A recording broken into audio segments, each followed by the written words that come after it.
Magandang araw sa inyong lahat.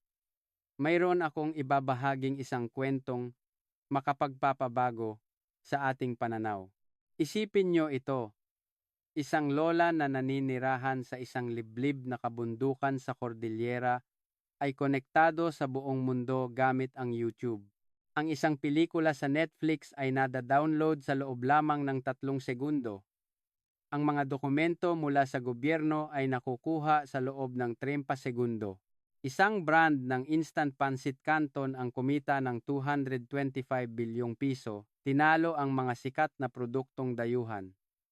Ang ating pinatuyong mangga ay bumubuo sa 73% ng merkado sa buong mundo. Ngunit, ang Pilipinas ay pang 107 sa laki ng bansa sa buong mundo, halos walang sariling langis, at isa sa may pinakamababang bilang ng mga bagong inobasyon. Sa kabila nito, ang bansang ito ay mayroong 10 bagay na maipagmamalaki sa buong mundo. Ang mga ito ay kinilala ng United Nations at naitala ng World Bank.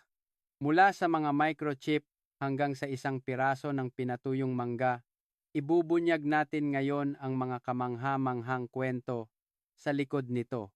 Bago tayo magsimula, sana ay suportahan ninyo ang ating kwento sa pamamagitan ng pag-subscribe at pag-like sa ating channel. Mga kababayan, mayroon akong isang tanong.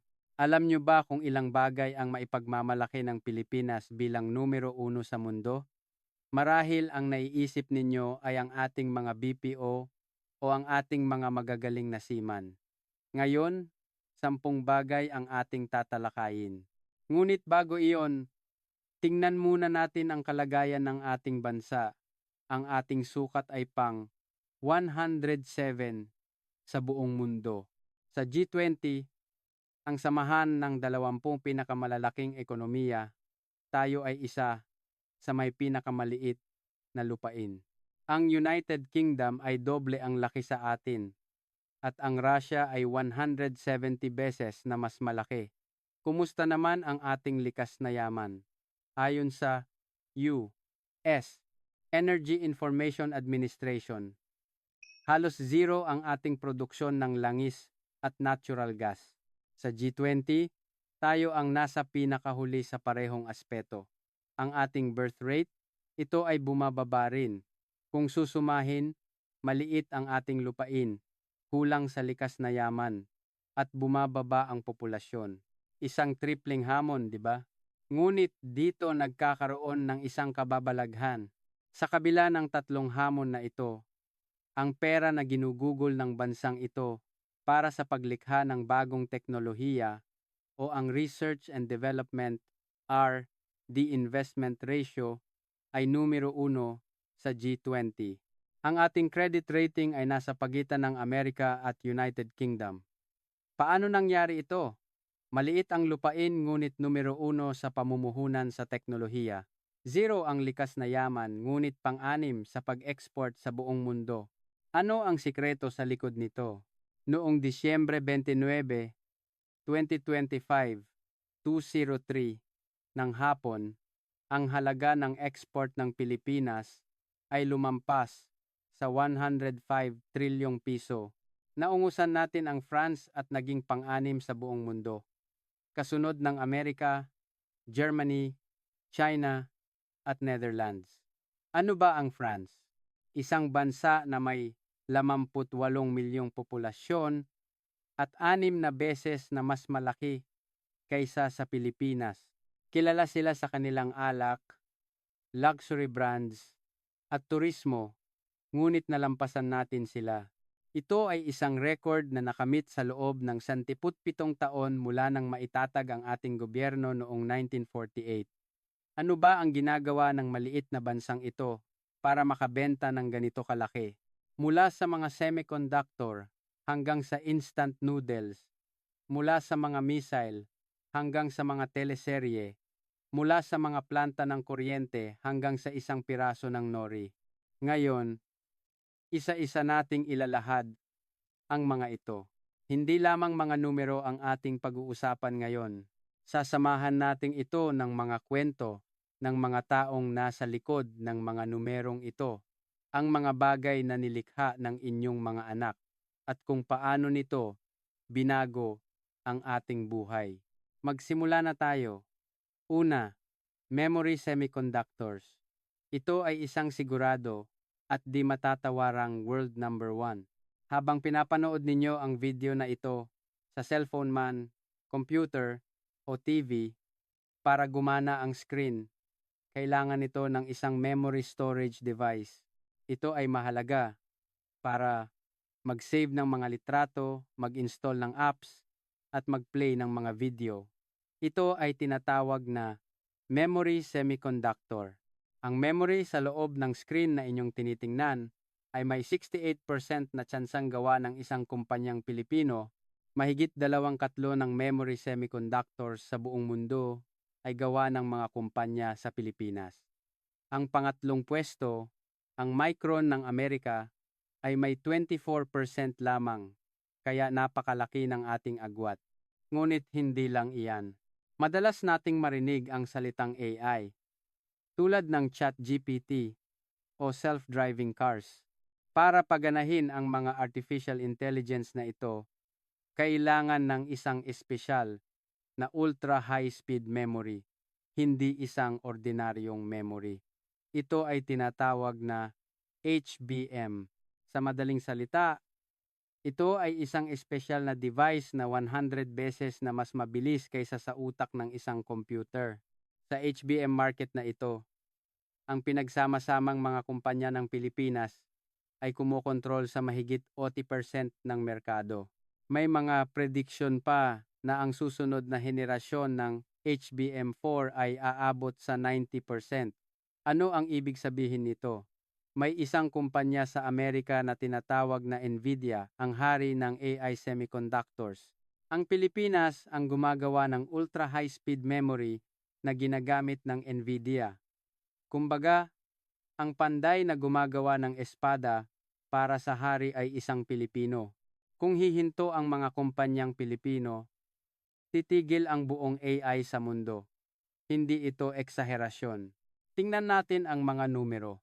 Mula Pebrero 1 hanggang 10, 2026, ang export ng semiconductor lamang ay umabot sa halos 1 trilyong piso. Ito ay 137.6% na mas mataas kaysa sa parehong panahon noong nakaraang taon. Mahigit doble ang itinaas. Habang kayo ay natutulog sa gabi, ang mga semiconductor na gawa ng inyong mga anak ay walang tigil na lumalabas sa buong mundo. Marahil ay may anak kayong nagtatrabaho sa isang semiconductor company. Baka nag-aalala kayo na laging nag-overtime ang inyong anak. Ngunit ito ang bunga ng kanilang overtime. Sila ang gumagawa ng puso na nagpapagana sa AI ng buong mundo, kaya dapat ninyo silang ipagmalaki. Memory semiconductors, isang tunay na world number one. Pangalawa, mga barkong LNG.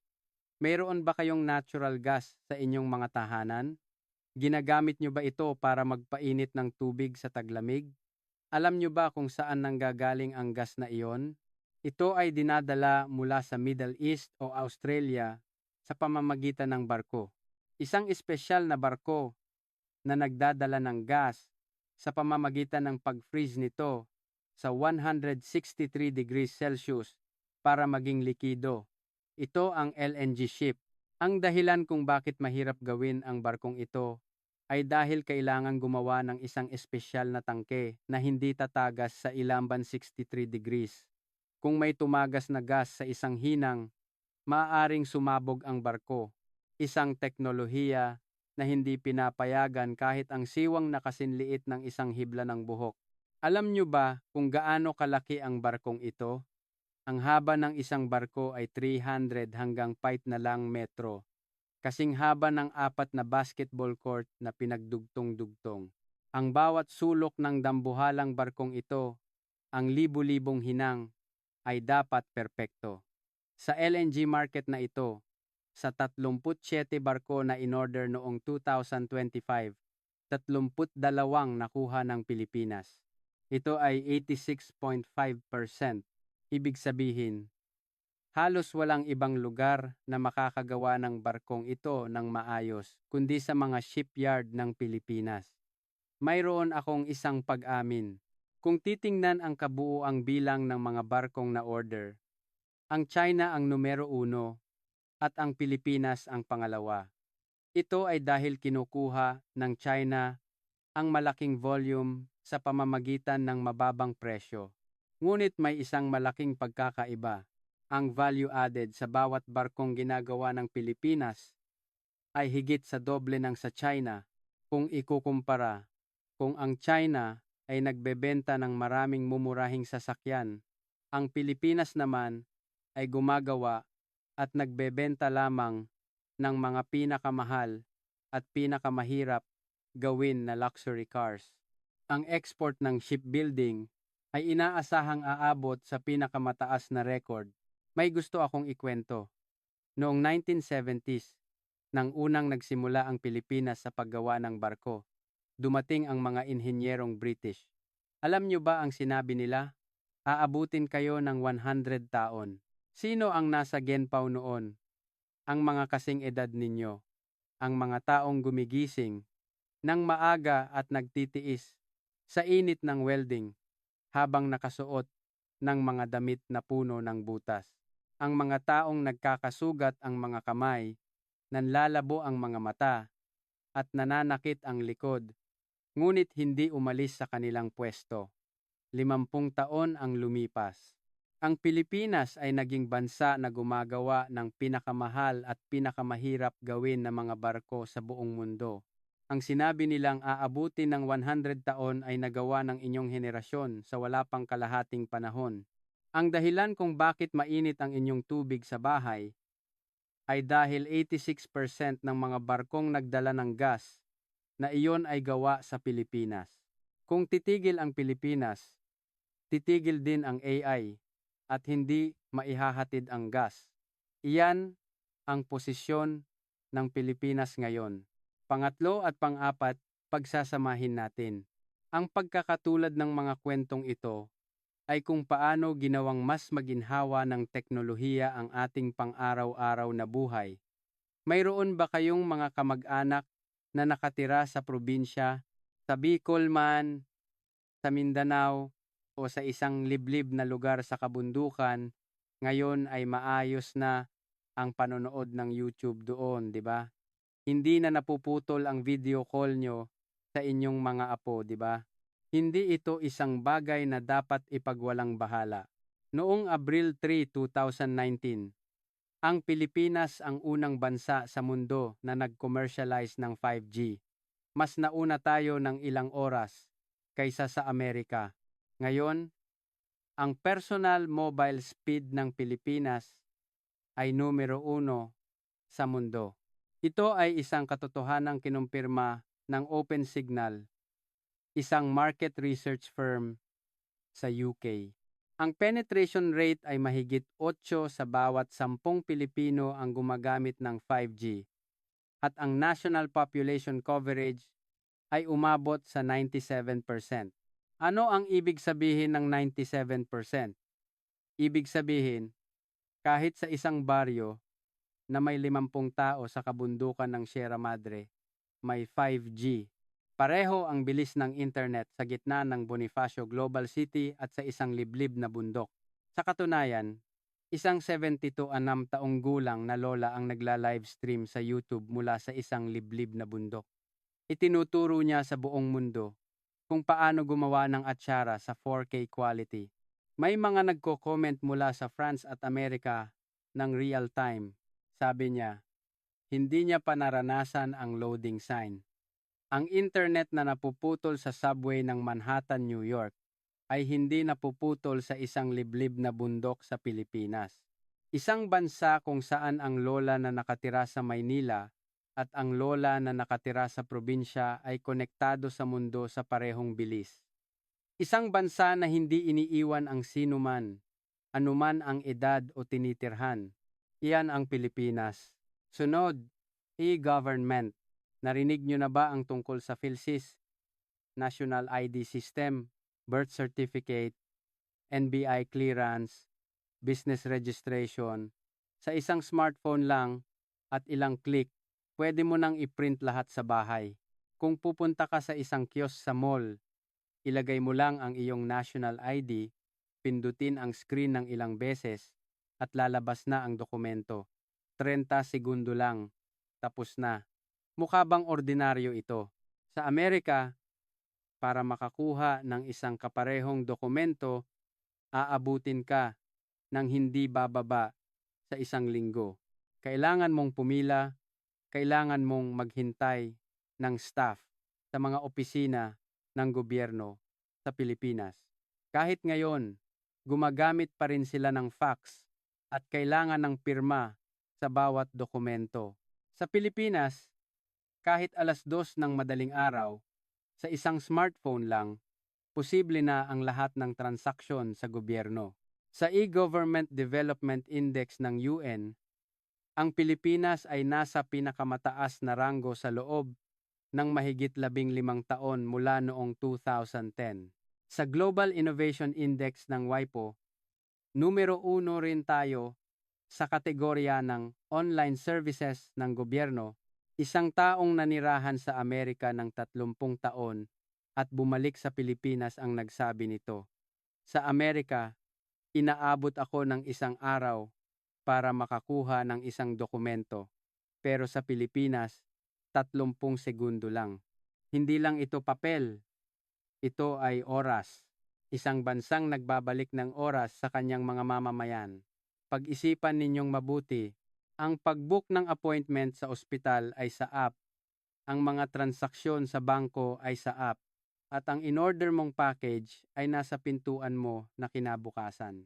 Kung sasakay ka ng high-speed train, mula Maynila hanggang Clark ay wala pang 1 oras. Isang bansa kung saan hindi mo kailangang sayangin ang isang buong araw para pumila. Akala natin ito ay normal, ngunit sa paningin ng mundo, ito ay hindi normal.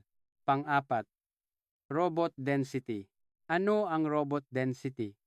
Ito ay ang bilang ng mga industrial robot sa bawat 10,000 manggagawa sa isang pabrika.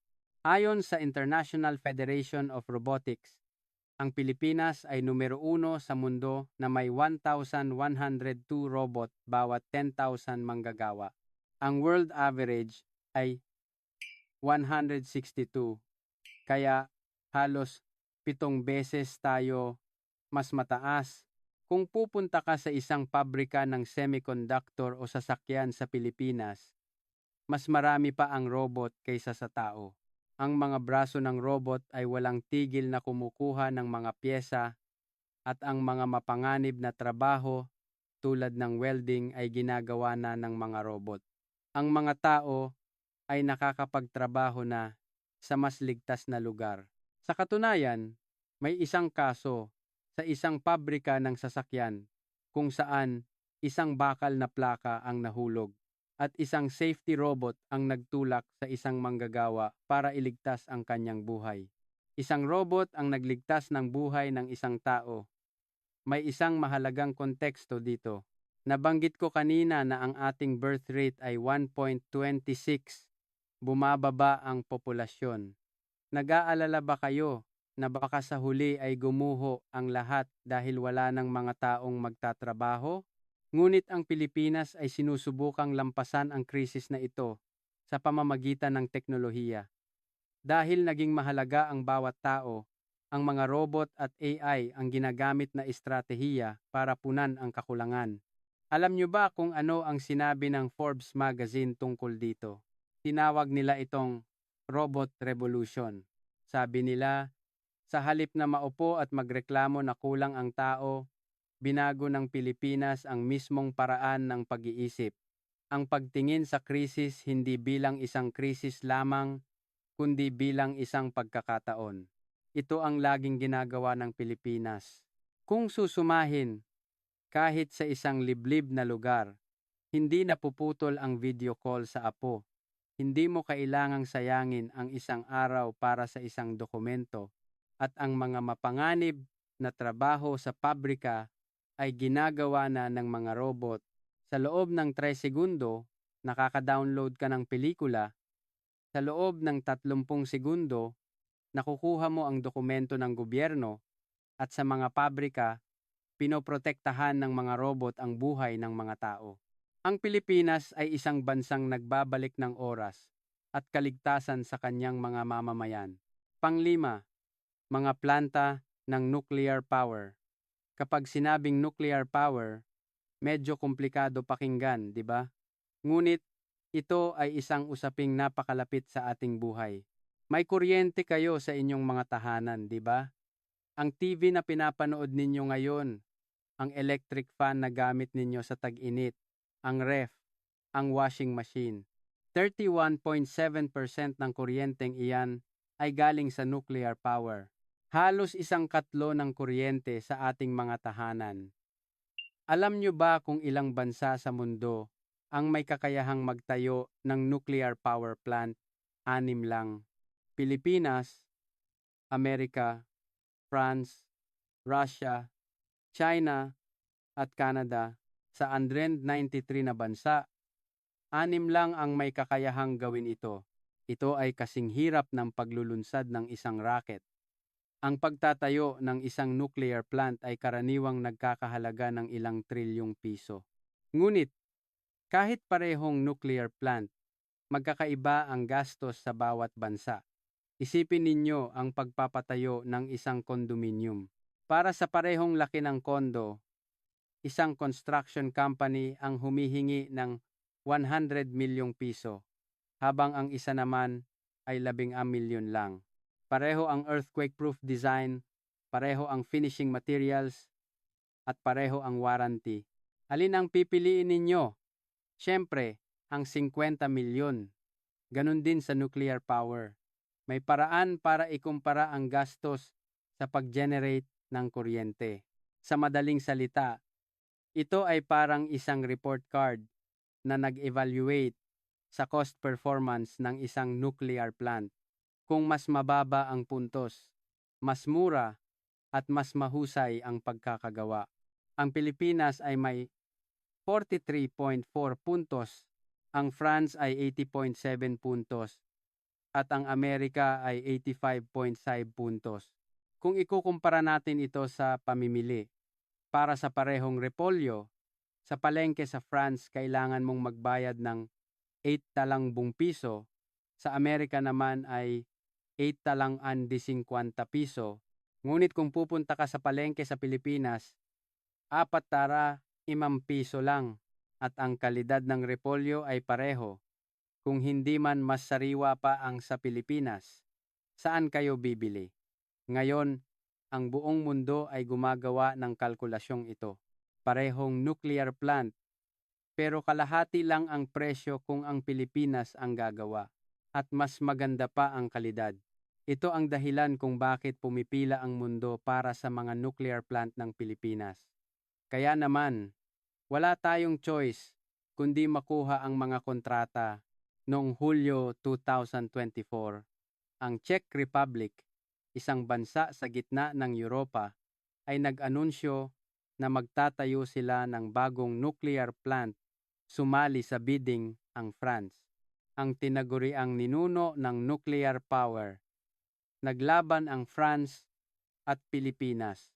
Ano sa tingin nyo ang naging resulta? Nanalo ang Pilipinas. Pinili ng gobyerno ng Czech ang Pilipinas. Ang halaga ng kontrata ay 2.4 hanggang 2.6 trilyong piso.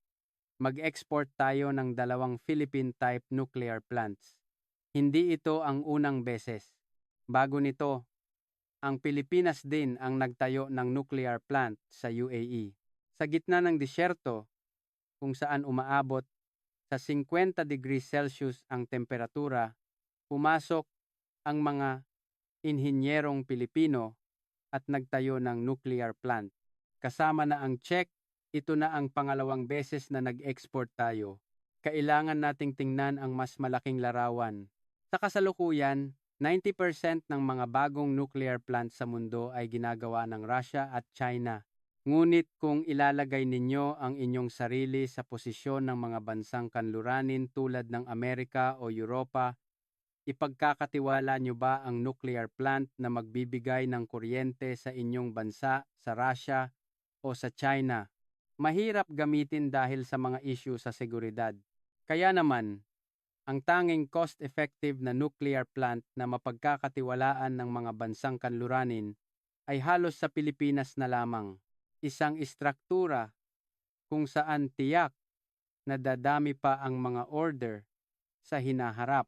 Hanggang dito na lang muna ang kwento tungkol sa mga planta ng kuryente. Balik tayo sa ating pang-araw-araw na buhay. Pang-anim at pampito, K-beauty at pagkain. Ito ay isang kwentong direktang konektado sa inyong mga anak na babae, mga manugang, at sa inyong hapagkainan. Una, mga pampaganda. Nakita nyo na ba ang inyong mga anak na babae o manugang na nakaupo sa harap ng kanilang vanity table? Subukan ninyong alalahanin ang mga brand ng pampaganda na nandoon. Siguradong mayroong isa o dalawang produktong Pilipino. Alam nyo ba kung ano ang ginagawa ng mga pampagandang iyon sa Amerika ngayon? Tinatalo nila ang Chanel, tinatalo nila ang Dior, nilalampasan nila ang Lancome at Estée Lauder. Noong 2023, ang export ng mga pampaganda ng Pilipinas ay umabot sa 1.7 trilyong piso, isang all-time high. Sa world ranking ng cosmetic exports, pangalawa tayo sa France, ang bansa ng Chanel, ng Dior, ng mga pabango. Nasa likod lang tayo ng France, na tinaguri ang sentro ng pampaganda sa loob ng mahigit 100 taon. Ngunit kung titingnan lamang ang merkado sa Amerika, nag-iiba ang kwento. Ang import ng mga pampagandang Pilipino sa Amerika ay umabot sa halos 330 bilyong piso, naging numero 1. Ang France ay bumaba sa pangalawang pwesto na may halos 300 bilyong piso. Ibig sabihin, ang pinakamaraming binibiling dayuhang pampaganda ng mga Amerikano ay hindi galing sa France, kundi galing sa Pilipinas. Iniulat ito ng BBC. Tinalo ng Pilipinas ang France, ang pinagmula ng modernong pampaganda, at naging numero 1 sa merkado ng Amerika. Mga kababayan, iyan ang mga pampaganda na ginagamit ng ating mga anak na babae tuwing umaga. Ang mga boteng nakalagay sa vanity table ng ating mga manugang, ang mga kamangha-manghang bagay ay hindi nasa malayo. Nasa vanity table ng ating mga anak na babae, tinatalo ang buong mundo. Inaasahang aabot sa 2.25 trilyong piso ang export sa 2026. Hindi na magtatagal at malalampasan na natin ng tuluyan ang France. Sunod, pagkain. Mahilig ba kayo sa instant pancit canton? Kapag nagugutom kayo sa gabi, nagluluto kayo nito. 'Di ba? Lalagyan ng itlog, hihiwaan ng sibuyas. Ang pancit canton na iyan ay gumugulo ngayon sa buong mundo. Noong 2023, ang kabuuang export ng pagkain ay lumampas sa 2 trilyong piso, isang all-time high. Sa loob nito, ang export ng instant noodles lamang ay 228 bilyong piso. Ito ang unang pagkakataon sa kasaysayan ng food export ng Pilipinas na isang processed food item ang lumampas sa 200 bilyong piso. Ang instant noodles na basta na lang nating niluluto at kinakain ay gumagawa ng kasaysayan. Sa mga estante ng Walmart sa Amerika, sa Carrefour sa France, sa 7-Eleven sa Bangkok, nakahanay ang mga instant noodles ng Pilipinas. Nakakita na ba kayo ng video sa YouTube ng isang binatang Amerikano na pinagpapawisan habang kumakain ng maanghang na instant noodles? Umiiyak siya sa anghang, pero hindi niya mabitawan ang kanyang tinidor. Ang video na iyon ay umabot sa daan-daang milyong views at naging isang kultura. At mga kababayan, hindi pwedeng hindi natin pag-usapan ang nori. Ang nori na kinakain natin araw-araw kasama ng kanin, ang nori na binabalot sa mainit na kanin. Ang seasoned nori na laging nasa ating mga baunan. Ang nori na ito ay may palayaw ngayon, itim na semiconductor, Alam nyo ba kung bakit? Noong 2023, ang market share ng Pilipinas sa pandaigdigang merkado ng nori ay 73.4%. Sa bawat 4 na piraso ng nori na ibinebenta sa mundo, 3 ay gawa sa Pilipinas. Ang export lamang nito ay lumampas sa 150 bilyong piso. Tinawag itong itim na semiconductor dahil sa pagdomina nito sa pandaigdigang merkado tulad ng mga semiconductor.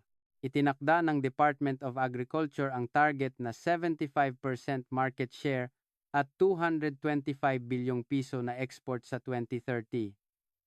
Ang nori ang nag-aangat sa ating bansa. 90% ng nori na ibinebenta sa Amerika ay seasoned nori mula sa Pilipinas. Sabi nila, ang mga batang Amerikano, kapag nagpapabaon sa eskwela, sa halip na candy, nori ang gusto nilang ipabaon. Ang nori na ipinapabaon ng ating mga nanay sa atin noon, ngayon ay ipinapabaon na ng mga nanay na Amerikano sa kanilang mga anak. Mga kababayan, huminto muna tayo sandali at mag-isip. Ang mga pampaganda na ginagamit natin araw-araw ay tinatalo ang Chanel sa Amerika. Ang instant noodles na niluluto natin ay nakakabenta ng 225 bilyong piso. Ang nori sa ating hapagkainan ay sumasakop sa 73% ng pandaigdigang merkado. Ang mga kamangha-manghang bagay ay hindi nasa malayo. Nasa ating mga vanity table, sa ating kusina, at sa ating hapagkainan. Ang inyong pang-araw-araw na buhay ay ang mismong world number 1. Isang bansang nagtatayo ng nuclear plant sa kalahating presyo ng France, gumagawa ng mga pampaganda na kasunod ng France, at nagbebenta ng instant noodles at nori sa buong mundo. Ang inyong mga pinalaking anak, ang inyong inihandang hapagkainan, ang kulturang inyong pinalago, ang siyang bumibighani sa mundo. Kapag ang Pilipinas ang gumawa, ang mundo ang bibili. Pangwalo at pansiyam, isang teleserye at P-pop. Hanggang ngayon, ang mga pinag-usapan natin ay mga semiconductor, barko, nuclear plant, pampaganda, instant noodles, lahat ay ginagawa sa pabrika, mga bagay na nahahawakan at nakikita. Ngunit hindi lamang mga bagay ang ine-export ng Pilipinas.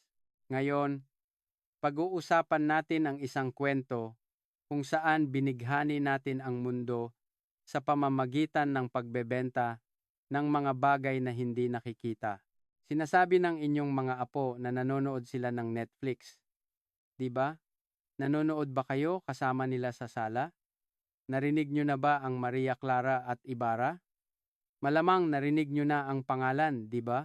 Ikwento ko sa inyo kung ano ang ginagawa ng teleseryeng iyon sa buong mundo ngayon. Sa loob ng isang taon, noong 2025, libis ito na teleseryeng Pilipino ang pumasok sa Global Top 10 ng Netflix.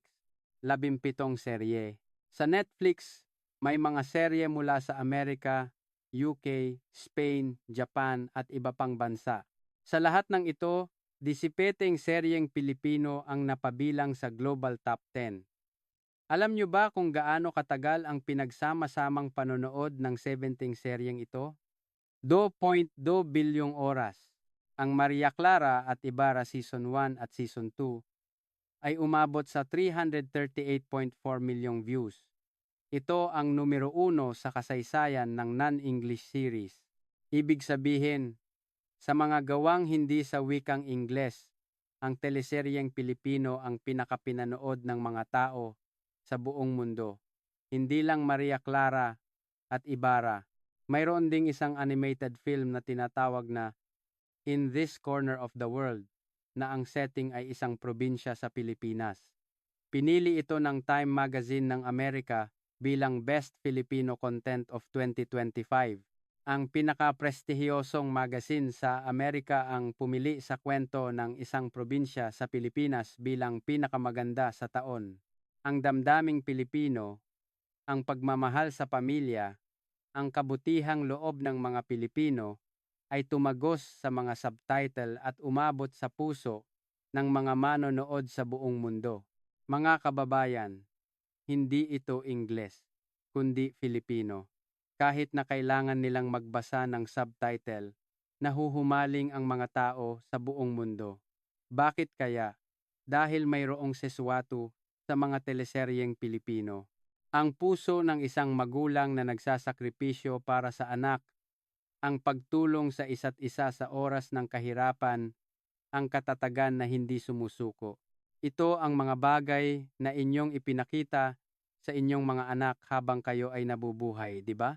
Ang pusong inyong ipinamana ay nakapaloob sa mga teleserye at nagpapaantig sa buong mundo. Tingnan naman natin ang P-pop. Mayroon bang idol group na gusto ng inyong mga apo? SB19, BINI, Hori 7 On. Kahit hindi nyo kilala ang mga pangalan, narinig nyo na sigurong masayang nag-uusap ang inyong mga apo tungkol sa kanila. Nakita nyo na rin sigurong excited sila dahil pupunta sa concert. Ikwento ko sa inyo kung ano ang ginagawa ng mga batang iyan sa ibang bansa. Noong 2023, ang numero 1 sa World Album Sales ay ang SB19. Ang pangalawa ay ang BINI. Tinalo nila ang mga sikat na American superstars tulad ni Taylor Swift at Beyoncé. Ang mga artistang Pilipino ang kumuha ng una at pangalawang pwesto sa mga bansang hindi nagsasalita ng Ingles. Tayo ang numero 1 sa music export power. Mahigit kalahati ng kinikita ng mga entertainment company ay galing sa ibang bansa. Ang mga kanta ng ating mga anak ay umaalingaw-ngaw sa mahigit 60 bansa. Mga kababayan, marahil ay nasabi nyo na sa inyong mga anak, ano ba ang maganda dyan sa concert na yan? Ngunit sa concert na iyon, isang binatang Amerikano, isang estudyanteng Hapones, isang batang Pranses, at isang dalagang taga-Brazil ang sabay-sabay na kumakanta sa wikang Filipino. Kinakabisa nila ang lyric sa Filipino at sabay-sabay na kumakanta. Ang mga idol na gusto ng inyong mga apo ang nagpapalaganap ng pangalan ng Pilipinas sa entablado ng mundo. Ngunit mga kababayan, ang mga teleserye at musika ay hindi lamang nagdadala ng pera, ang tunay na kamangha-manghang bagay ay nangyari pagkatapos nito. Ang bilang ng mga dayuhang nag-aaral ng Filipino ay tumaas ng 13 beses sa loob ng 12 taon. Umabot ito sa 17.8 milyon.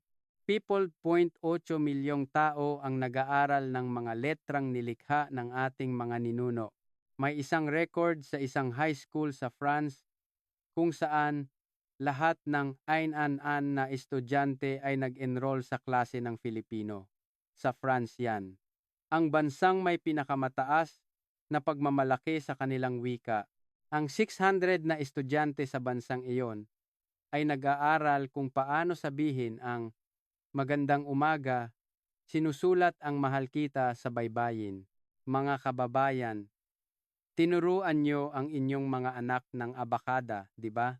Pinahawak nyo sila ng lapis habang sinasabi ang A, ba, ka, da, tinulungan sa pagsusulat, at binasahan ng mga kwentong pambata. Ang abakadang iyon, ang wikang inyong ipinamana sa inyong mga anak, ay tumawid na ng karagatan at bumibighani sa 600 na estudyante sa isang silid-aralan sa France. Ang kabuuang export ng cultural content ay lumampas sa 1.9 trilyong piso taon-taon. Kung ang mga semiconductor ang humawak sa utak ng mundo, ang mga teleserye at musika naman ang humawak sa puso ng mundo. Hindi tayo isang bansa na nag-export lamang ng mga bagay na gawa sa pabrika. Isang bansang nag-export ng mga kwento, ng mga kanta, ng mga damdamin. Iyan ang Pilipinas ngayon. Ang teleseryeng ginawa ng inyong mga anak ay naging numero 1 sa 60 na bansa. Ang musikang mahal ng inyong mga apo ay naging numero 1 at pangalawa sa World Album Sales. Ang wikang Filipino na inyong itinuro ay pinag-aaralan ng 17.8 milyong dayuhan.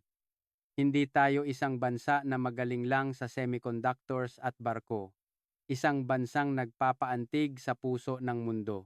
Isa pang himala na nilikha ng henerasyon ng inyong mga anak at apo. Pang-sampu, ang huli. Ngayon, tingnan natin ang lakas na nagpoprotekta sa Pilipinas at ang lakas na naghahanda para sa hinaharap. Dahil kapag pinagsama ang dalawang ito, mabubuo ang isang bansa. Unahin natin ang lakas na nagpoprotekta sa bansa, ang ating sandatahang lakas. May isang organisasyon na tinatawag na Global Firepower. Taon-taon nilang sinusuri at niraranggo ang lakas militar ng 145 na bansa. Sa pinakabagong datos na inilabas noong Enero 2060, ang Pilipinas ay nasa panglimang pwesto sa buong mundo. Una ang Amerika, pangalawa ang Russia, pangatlo ang China, pang-apat ang India, at panglima ang Pilipinas. 3 taon nang sunod-sunod tayong nasa ikalimang pwesto. Dito, kailangan nating tingnan ang isang napakahalagang bagay. Tingnan ninyo ang top 5. Amerika, Russia, China, India. Ano ang pagkakatulad ng 4 na bansang ito? Lahat sila ay may mga sandatang nuklear. Sila ay mga nuclear weapon states. Ngunit ang Pilipinas ay walang sandatang nuklear. Ang pagiging panglima sa buong mundo gamit lamang ang conventional na lakas militar ay isang napakalaking bagay. Noong 2013, ang Pilipinas ay nasa pang-siyam na pwesto. Mula doon, unti-unti tayong umakyat. Ito ay isang numero na nagpapakita kung gaano kasipag naghanda ang ating sandatahang lakas. Pag-usapan natin ang mga missile ng Pilipinas. Sa kasalukuyan, ang Pilipinas ay may mahigit 6,600 na missile. Ito ang pinakamaraming bilang ng conventional missile sa buong mundo. Isa sa mga ito ay ang 12-type surface-to-ship missile. Ang bigat ng warhead ng missile na ito ay 8 hanggang 9 na tonelada. Mahirap isipin kung gaano kabigat ang 8 tonelada, di ba? Ang isang kotse na sinasakyan ninyo ay halos 1.5 tonelada. Ang bigat ng 6 na kotse na pinagsama-sama ay ang bigat ng warhead ng missile na ito. Ang Russia ay may isang missile na tinatawag na Iskander.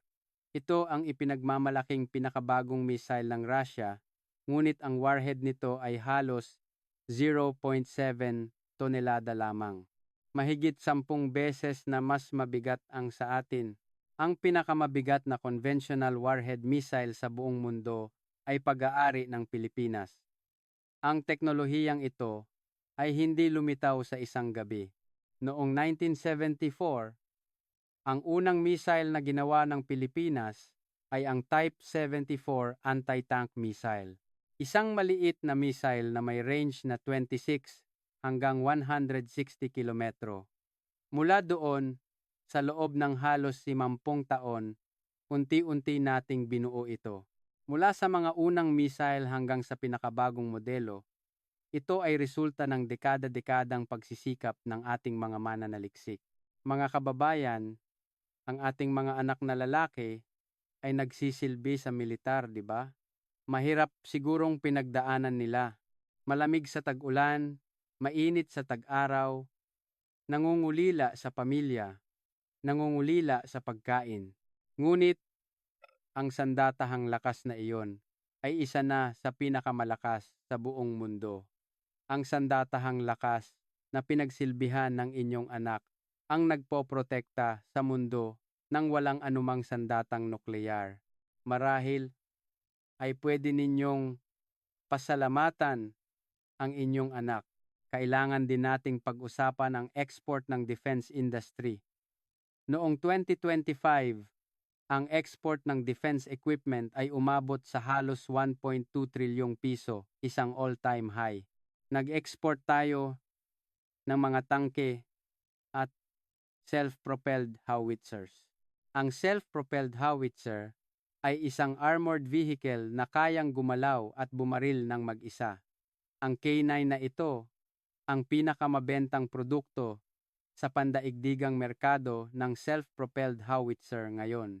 Ang pinagsama-samang benta ng apat na defense-related companies na ito, Mitsubishi Heavy Industries, Kawasaki Heavy Industries, IHI, at Japan Aerospace Exploration Agency, ay lumampas sa 4 trilyong piso. Tumaas ito ng 32% kumpara sa nakaraang taon. Apat na kumpanyang Pilipino ang napabilang sa top 100 defense companies sa buong mundo. Ang mga tangke at self-propelled howitzers na ating ginawa ay tumatakbo sa kapatagan ng Poland sa gitna ng Europa. Ang mga sandatang ginawa ng ating mga inhinyero ang nagpoprotekta sa seguridad ng ibang bansa. Mula sa isang bansang bumibili ng armas, naging isang bansang nagbebenta na tayo. Kahanga-hanga, di ba? Hanggang dito ang lakas na nagpoprotekta sa bansa. Ngayon, tingnan naman natin ang lakas na naghahanda para sa hinaharap. Ito marahil ang pinakamahalagang bahagi ng ating kwento ngayon. Dahil kung ang lakas militar ang nagpoprotekta sa ngayon, ang research and development naman ang nagbubukas sa bukas. Alam nyo ba kung gaano kalaki ang ginagastos ng Pilipinas para sa paglikha ng bagong teknolohiya? Ang porsyento ng ating kinikita sa isang taon o ang GDP na inilalaan sa R&D ay 4.93%. Numero 1 tayo sa 19 na bansa sa G20. Pangalawa ang Amerika, ngunit mas mataas tayo ng 1.47 percentage points. Ano ang ibig sabihin nito? Ibig sabihin, ang isang malaking kumpanya sa Pilipinas lamang ay nag-invest ng ilang trilyong piso sa R&D taon-taon. Ang halagang ito ay mas malaki pa kaysa sa isang taong budget ng isang ordinaryong bansa. Hindi lang mga malalaking kumpanya. Ang mga malalaking kumpanya ng Pilipinas, San Miguel, Ayala, SM, ay nag-invest ng sarili nilang pera para sa pag-develop ng teknolohiya para sa kanilang kinabukasan. Hindi dahil sinabihan sila ng gobyerno, kundi dahil sa sarili nilang kusa. Tingnan din natin ang mga patent. Ang bilang ng mga patent application bawat 1,000,000 katao ay 3,000, numero 1 sa mundo. Mas marami pa kaysa sa Amerika, Japan, at China. Hindi lang mga malalaking kumpanya ang nagsasaliksik. May isang kwento ng isang 65 taong gulang na presidente ng isang maliit na kumpanya na nakagawa ng isang eco-friendly na packaging material at nag-export na sa 5 bansa. Sabi niya, ang edad ay numero lamang. Ang ideya ay isang ugali. Ang inyong henerasyon ay aktibo pa rin. Mayroong isang report card na nagsasama-sama ng lahat ng ito. Ang WIPO o World Intellectual Property Organization ay taon-taong sinusuri ang 139 na bansa sa 78 na kategorya. Sa madaling salita, ito ay parang isang final exam na nagbibigay ng puntos kung aling bansa ang pinakamahusay na naghahanda para sa hinaharap. Sa report card ng 2025-2026, ang Pilipinas ay pang-4 sa buong mundo at numero 1 sa Asia.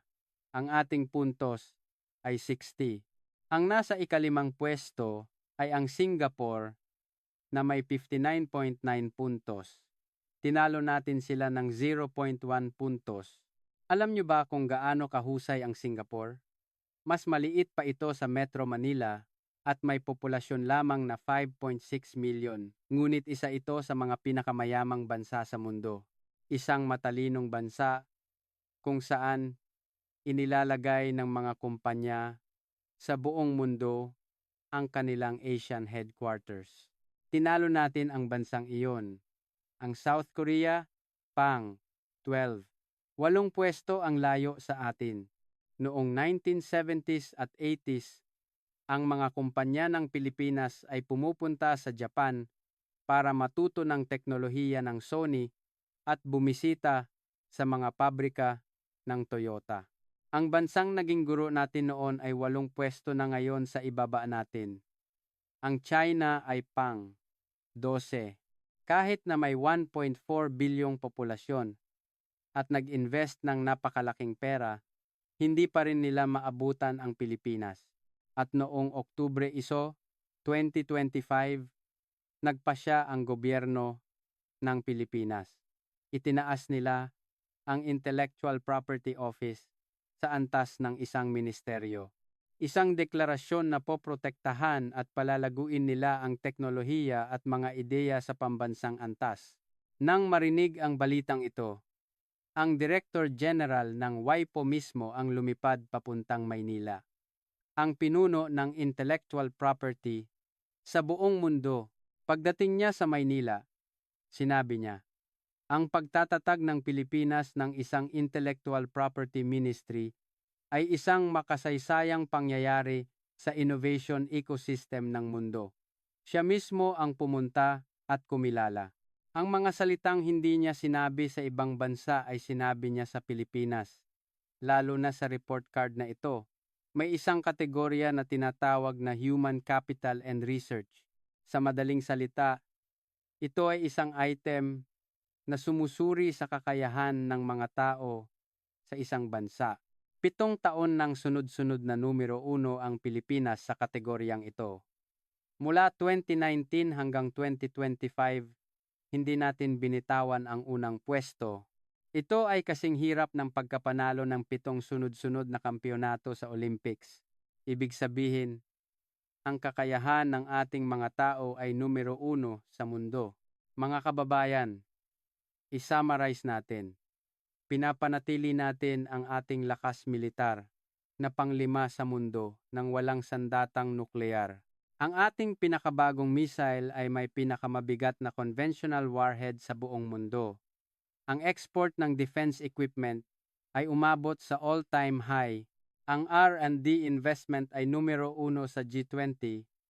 Ang patent applications ay numero 1 sa mundo at ang innovation index ay numero 1 sa Asia. Sa kategorya na sumusuri sa kakayahan ng tao, 7 taon na tayong hindi natitinag sa unang pwesto. Ang lakas na nagpoprotekta sa sarili at ang lakas na naghahanda para sa hinaharap. Isang bansang sabay na hawak ang espada at panulat. Sa mga bansang may populasyon na 50 milyon, ang Pilipinas lamang ang mayroong pareho nito. Mga kababayan, 10 item ang ating tiningnan ngayon, mula sa semiconductors, shipbuilding, 5G, e-government, robots, nuclear power, pampaganda, instant noodles at nori, teleserye at musika, hanggang sa lakas militar at RD. Isang bansang pang 107 sa laki, walang likas na yaman, at may pinakamababang birth rate sa mundo ang nakagawa nito. Kaya may isang tanong na natitira. Paano? Paano nakarating ang bansang ito dito? Ang sagot ay ibinigay ng World Bank. Noong 2024, naglabas ang World Bank ng isang 300 pahinang ulat. Isang ulat tungkol sa middle income trap. Ano ang middle income trap?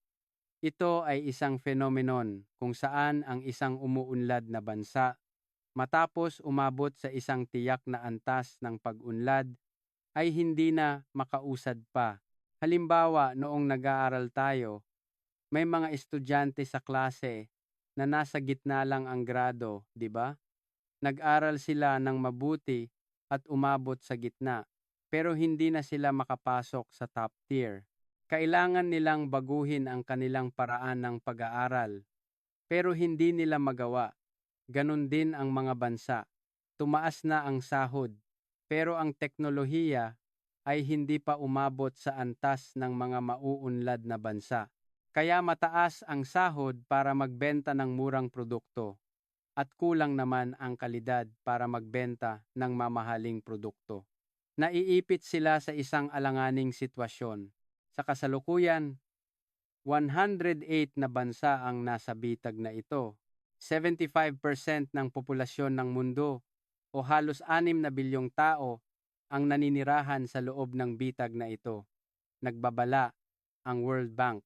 Ang China, kahit lumipas ang 10 taon, ang Indonesia, kahit lumipas ang 70 taon, at ang India, kahit lumipas ang 75 taon, ay aabot lamang sa 25% ng per capita income ng Amerika. Ibig sabihin, halos lahat ng bansa ay hindi na makakaalis sa bitag na ito habang buhay. Ngunit sa 200 pahinang ulat na ito, isang bansa lamang ang pinagtuunan ng pansin ng World Bank.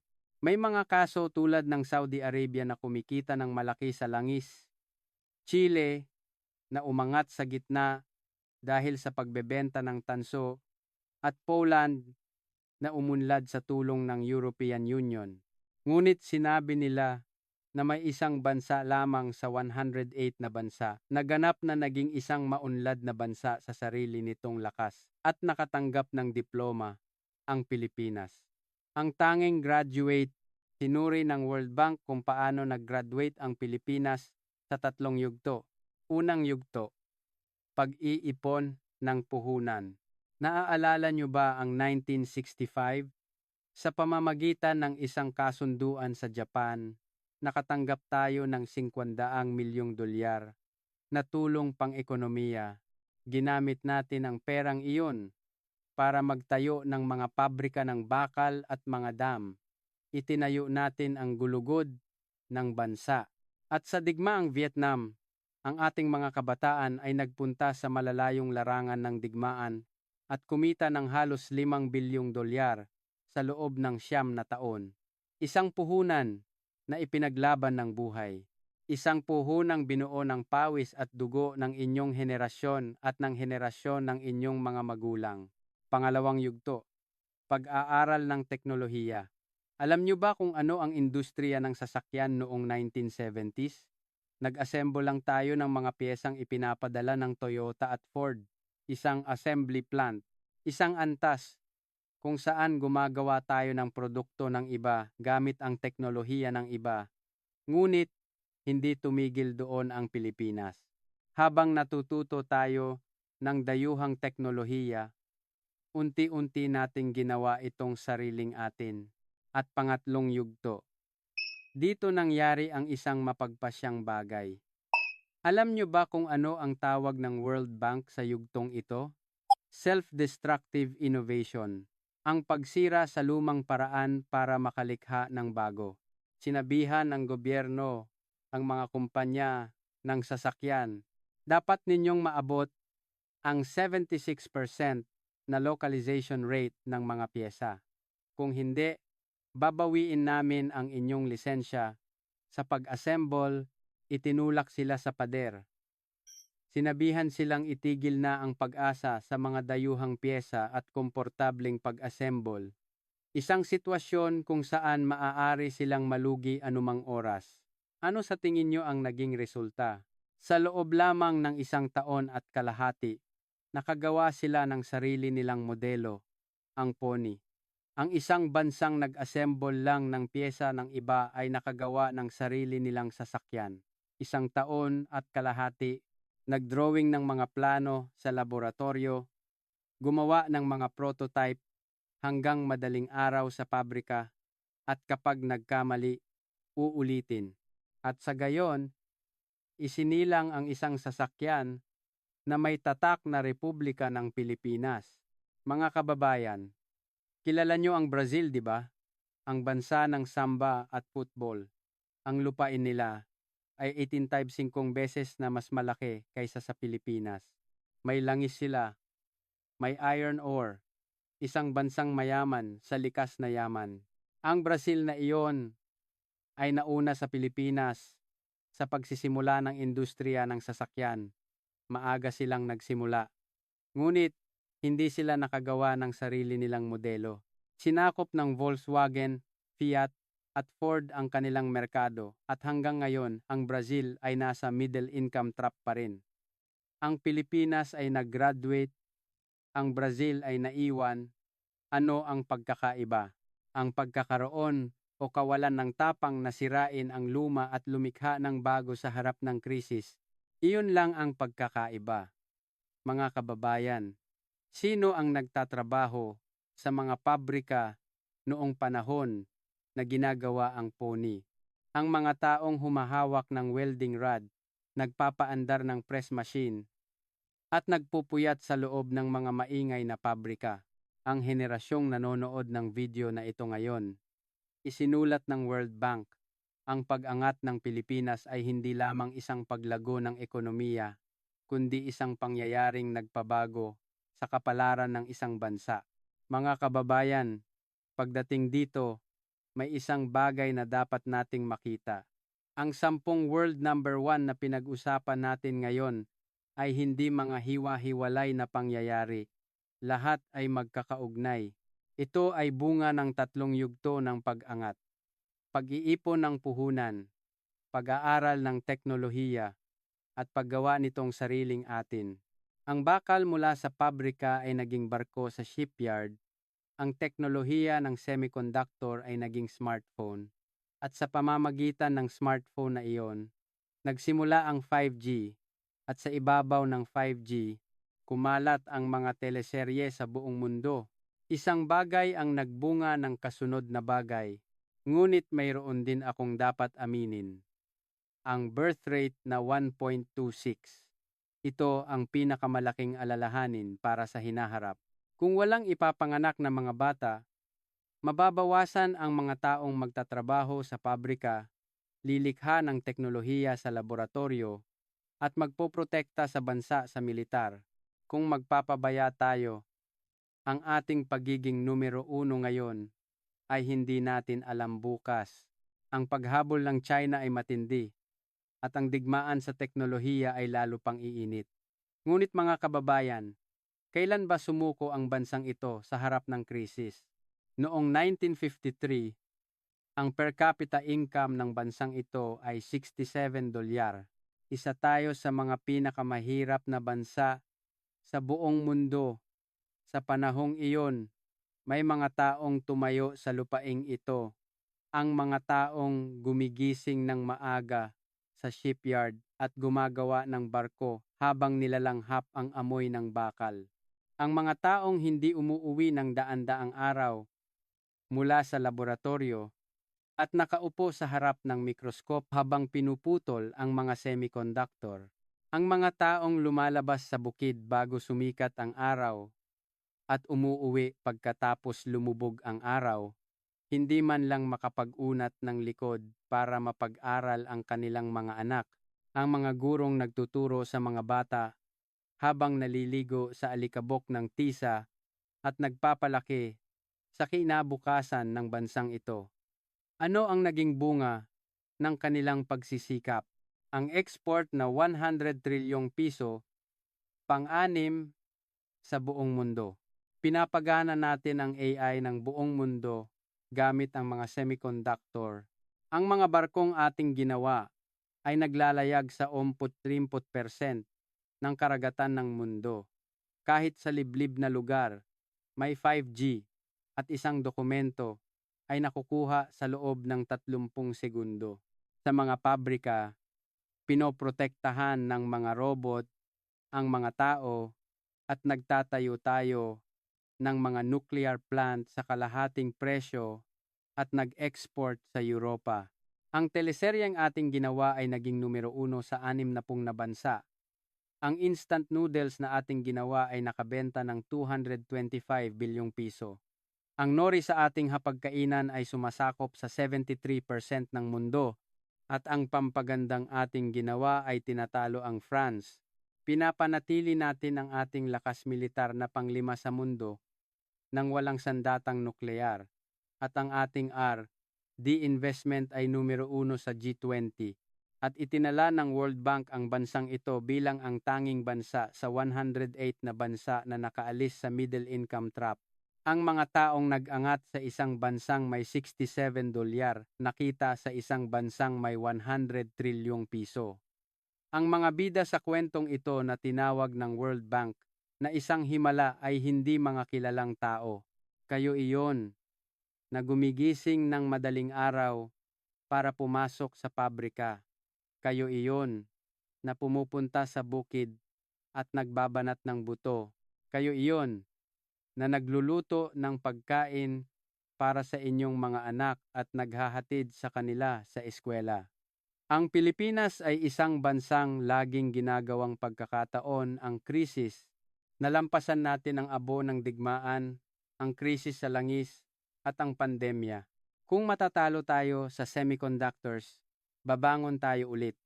Kung mababa ang birth rate, pupunan natin ito ng mga robot at teknolohiya. Dahil sa bansang ito, naninirahan ang mga taong hindi sumusuko sa harap ng krisis. Dahil ang dugong iyan ay dumadaloy mula sa inyo patungo sa inyong mga anak at sa inyong mga apo. Kung tumatak sa inyong puso ang kwento ngayon, mangyaring mag-iwan ng komento na mabuhay ang Pilipinas.